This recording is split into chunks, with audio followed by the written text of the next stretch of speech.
I thought I'd record a few American-centric movie reviews from Pauline Kael for your post-election celebration or depression, as it is.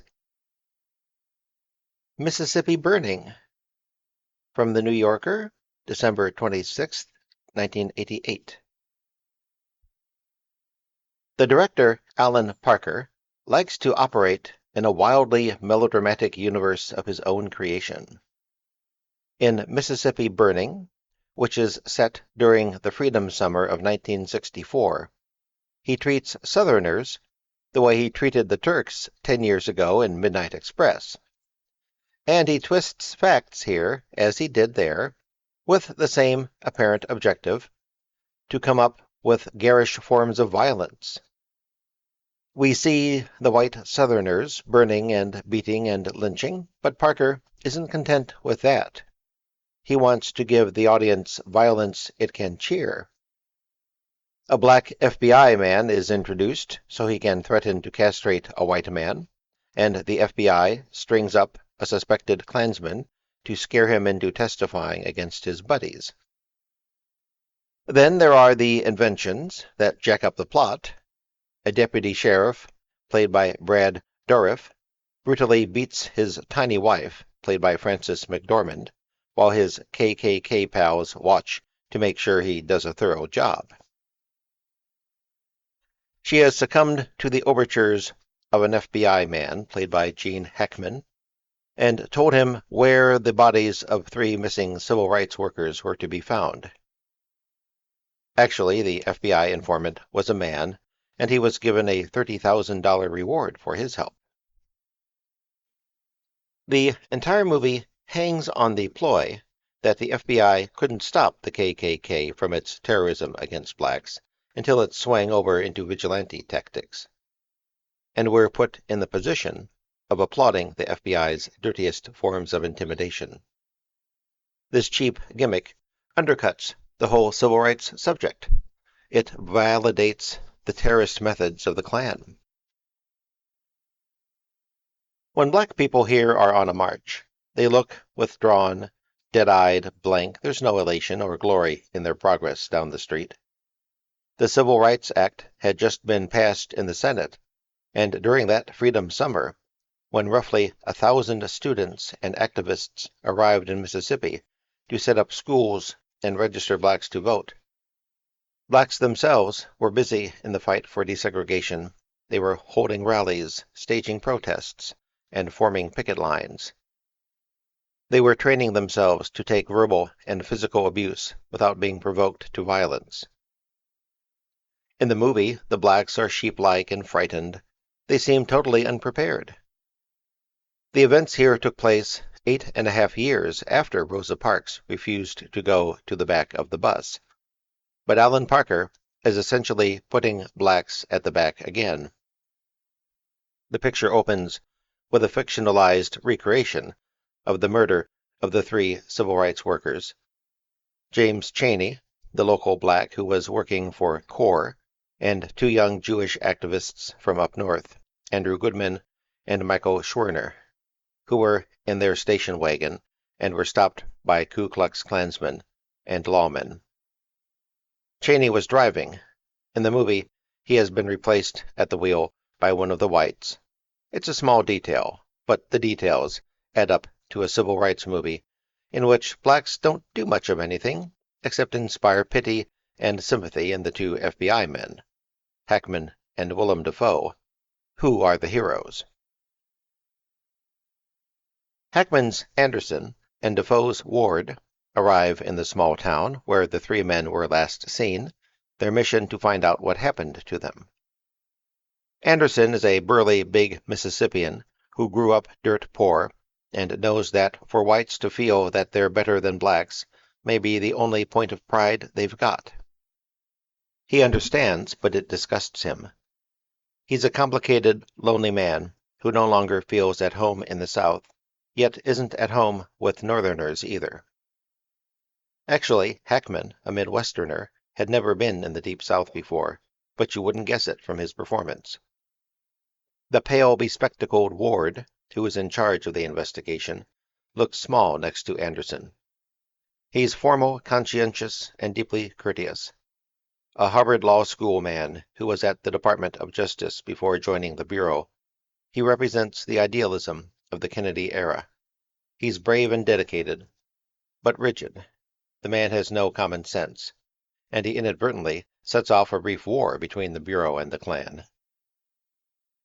When the local people, black and white alike, won't tell Ward anything, he thinks the answer is to bring in more agents, and after that, he's got a huge manhunt going and still has no results.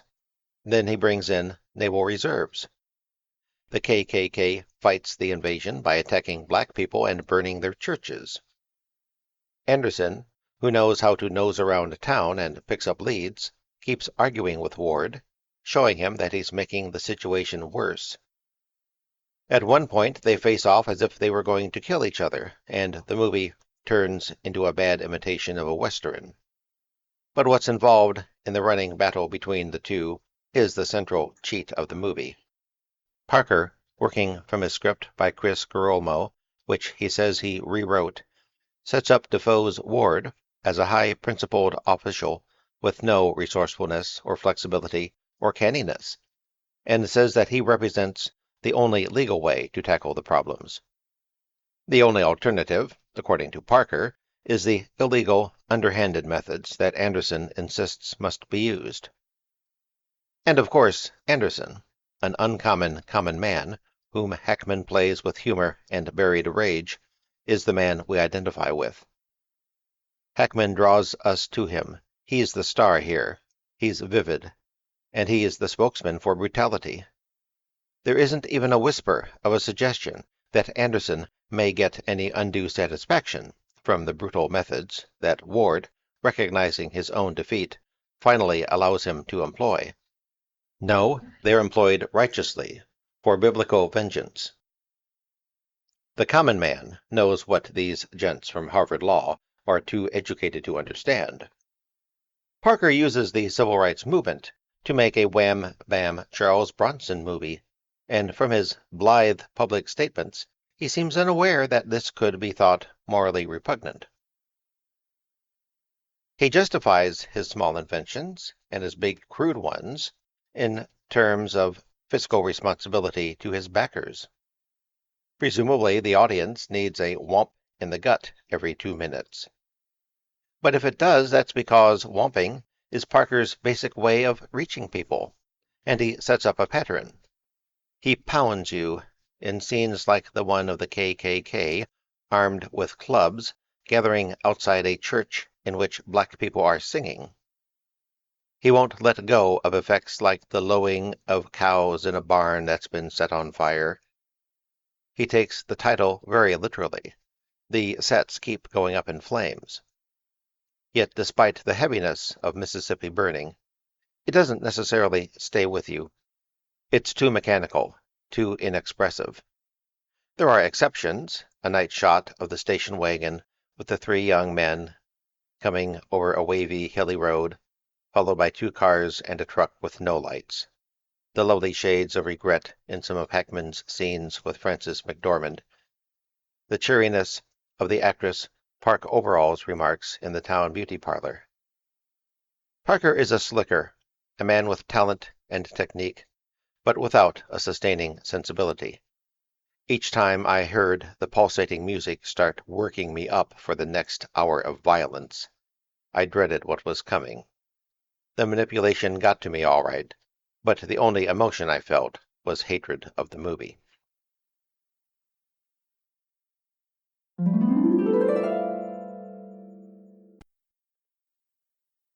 Born on the 4th of July. From The New Yorker, January 22, 1990. Ron Kovic, played by Tom Cruise, the hero of Born on the 4th of July, believes everything he hears at the Independence Day ceremonies in Massapequa, Long Island. Pure of heart and patriotic, he trusts in Mom, the Catholic Church, and the flag-waving values John Wayne stands for. Ron thinks war is glorious. It's how he'll prove himself a man. and so he joins the Marine Corps, goes to Vietnam, and is shocked to discover brutality, dirt, and horror. It's almost inconceivable that Ron Kovic was as innocent as the movie and the 1976 autobiography on which it's based make him out to be. Was this kid kept in a bubble? At some level, everybody knows about the ugliness of war. Didn't he ever read anything on the Civil War? Not even the Red Badge of Courage? When he was growing up, kids were into black humor, sarcasm, and put-ons. If he was as vulnerable to media influences as the movie and the book indicate, wouldn't he have heard of Catch-22 and One Flew Over the Cuckoo's Nest? Wouldn't he have looked at Mad Magazine? Ron seems to have blotted out everything that didn't conform to his priggish views. When his younger brother is singing "The Times They Are a-Changin'," it doesn't mean anything to him. Born on the 4th of July, directed by Oliver Stone, who wrote the script with Kovic, is committed to the idea of Ron's total naivete. He's presented as a credulous boy whose country lied to him. Wherever you look in this movie, people are representative figures rather than people, and the falseness starts during the opening credits, with the dusty, emotionally charged 4th of July celebrations in 1956, Ronnie's 10th birthday. Massapequa is less than an hour from New York City on the Long Island Railroad, but this set, constructed in Texas, looks like Oliver Stone's vision of Midwestern America in the 50s. Clapboard picturesque. He uses slow motion to mythologize the drum majorettes. Even the kids' baseball game is a slow-mo elegy. A lyrical glow fuses sports and kids playing soldier and civic boosterism and imperialism, and John Williams' music is like a tidal wave. It comes beating down on you while you're trying to duck Robert Richardson's frenzied camera angles. So much rapture so soon. I was suffering from pastoral overload before the credits were finished. Of course, Ronnie's country lied to him. Part of growing up is developing a bullshit detector, and kids usually do a pretty fair job of wising each other up. Ron Kovic's Candide-like innocence matches that hazy archetypal parade. They're both fantasies, but they make it easier for him and the movie to blame everybody for not stopping him when he wanted to be a hero. To Ron, the Marine recruiter, played by Tom Berenger, who comes to the Massapequa High School, is like a god. Ron's virginal high-mindedness makes him the perfect patsy for a before and after movie. What's in between is Vietnam and the rise of the anti-war movement. On Ron Kovic's second tour of duty, in 1968, when he was a 21-year-old sergeant, his spine was severed, and he was left paralyzed from the chest down. The movie is a scream of rage at how he was betrayed, mutilated, neglected. It's also an uplifting account of how he boozed, quarreled with everyone, and despaired until he stopped being contemptuous of the war protesters and became active in Vietnam Veterans Against the War. Kovic's book is simple and explicit. He states his case in plain, angry words. Stone's movie yells at you for 2 hours and 25 minutes. Stone tells you and he shows you at the same time. Everything is swollen with meaning. The movie is constructed as a series of blackout episodes that suggest the Stations of the Cross. Rising strings alert you to the heavy stuff. Then the finale, Resurrection, takes Ron into white light, and John Williams lays on the trumpets. The central question that's raised is, why did you tell me lies about what war would be like? It's not, why did you tell me lies about what the Vietnam War was about, although it shifts into that at times. Stone's most celebrated film, Platoon, culminated in the young heroes shooting the man who represented evil. But Born on the 4th of July appears to be a pacifist movie, an indictment of all war, along the lines of Dalton Trumbo's 1939 protest novel, Johnny Got His Gun. You can't be sure, because there's never a sequence where Ron figures out the war is wrong. We simply see him go from personal bitterness to a new faith. The morality of taking up arms in Vietnam, or anywhere else, isn't really what the movie is about anyway.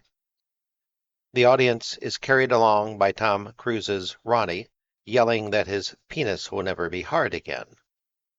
The core of the movie is Ron's emotional need to make people acknowledge what he has lost. There's a shrill, demanding child inside the activist, a child whose claims we can't deny. And Stone's visual rant slips by because this kid's outrage at losing his potency is more graphic and real to us than anything else.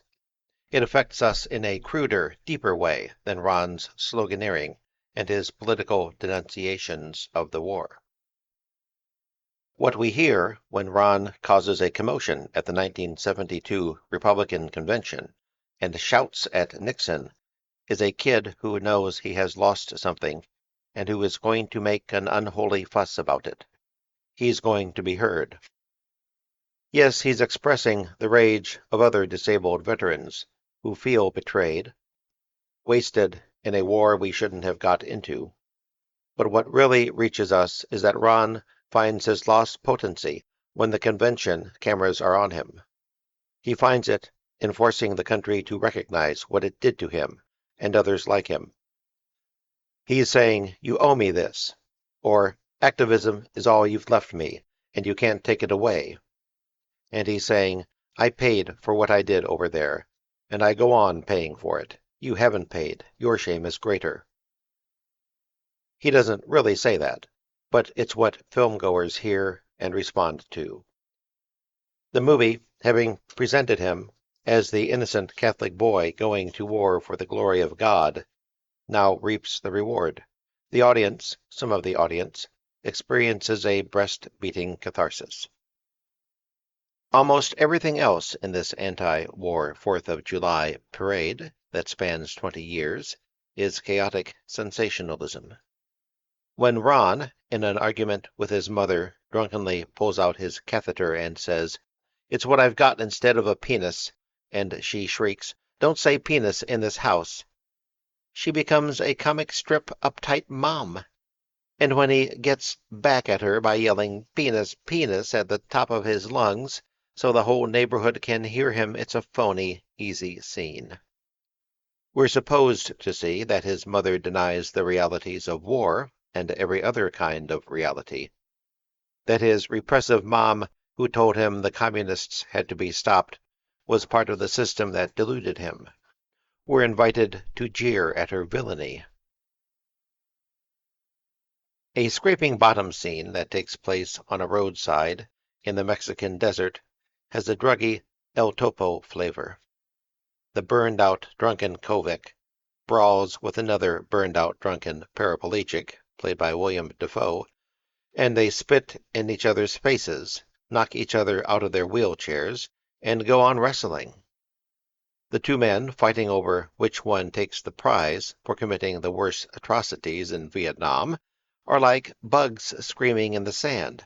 They're right out of the theater of the absurd.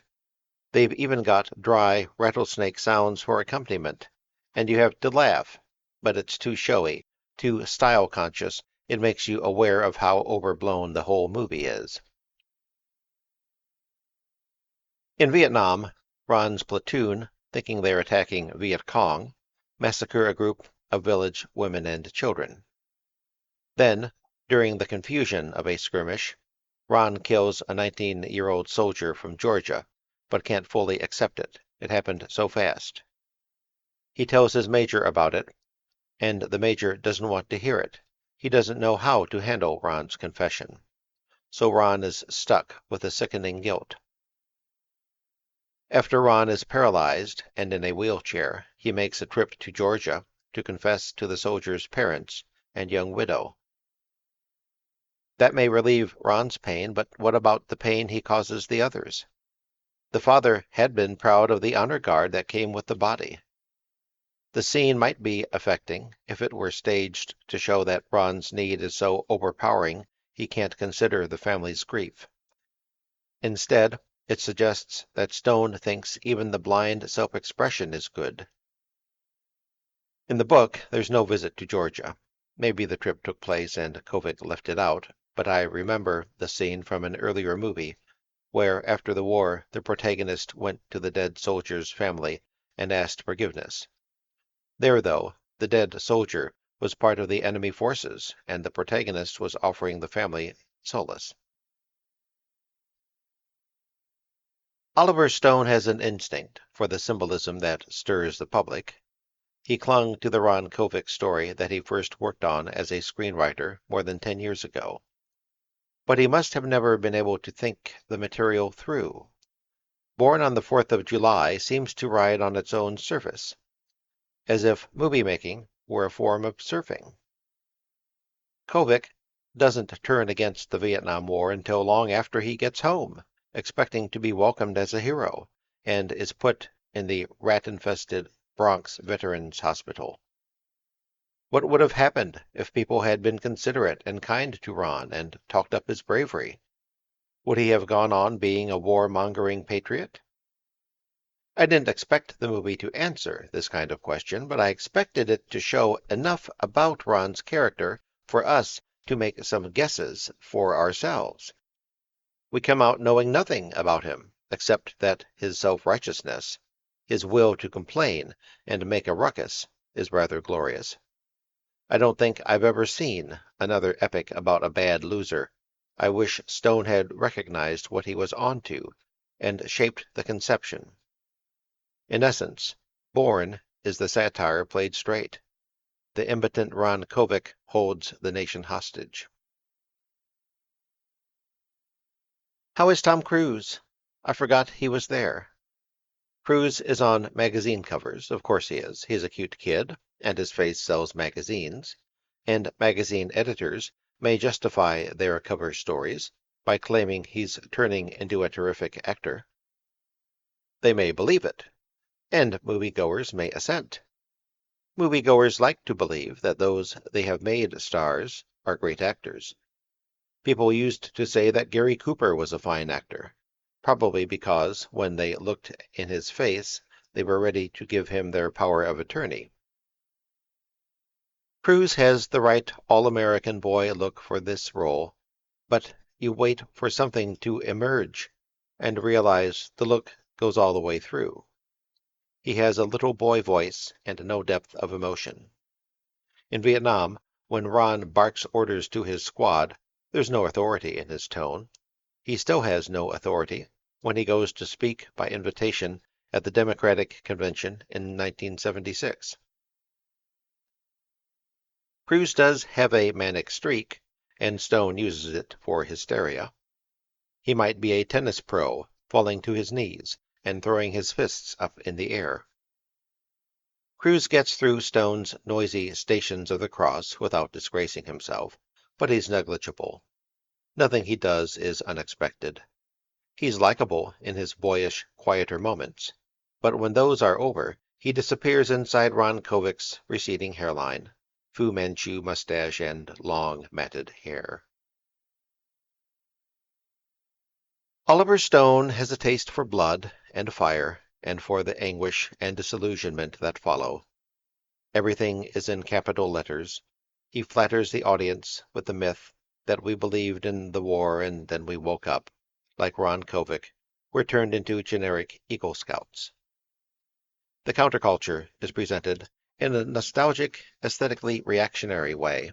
It's made part of our certified popular memories. Born on the 4th of July is like one of those commemorative issues of Life.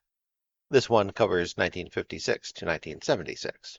Stone plays bumper cars with the camera and uses cutting to jam you into the action, and you can't even enjoy his uncouthness because it's put at the service of sanctimony.